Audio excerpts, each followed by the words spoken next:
சிவபெருமானுக்கு விரதம் எப்படி இருக்க வேண்டும் தெரியுமா? சிவபெருமானுக்கு விரதம் இருக்கும் விதம் மிகவும் புனிதமானதாகவும் கட்டுப்பாட்டுடனும் இருக்க வேண்டும். சிவன் விரதம் இருக்கும்போது மனம் மற்றும் உடல் தூய்மையாக இருக்க வேண்டும்.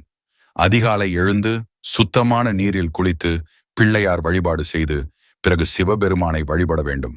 உண்ணும் உணவில் சுத்தம் மற்றும் சைவ உணவு முக்கியம். விரத நாளில் உணவில் உப்பு தவிர்க்கப்படுவதும் ஒருவேளை அல்லது சிறப்பான உணவுகளையே உட்கொள்ள வேண்டும். ஓம் நமசிவாய என்று தொடர்ந்து ஜெபித்து சிவபெருமானின் திருநாமத்தை மனதில் நிறுத்த வேண்டும்.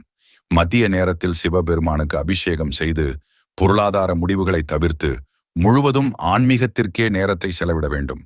விரத நாளில் பொய் பேசாமல் அறச்செயல்களில் ஈடுபட்டு சிவபெருமானின் அருளை பெற வேண்டும். முடிவில் இரவு சிவன் பூஜையை செய்து தனது விரதத்தை நிறைவு செய்ய வேண்டும். விரதம் முழுவதுமாக கட்டுப்பாட்டுடனும் பக்தியுடனும் இருக்க வேண்டும்.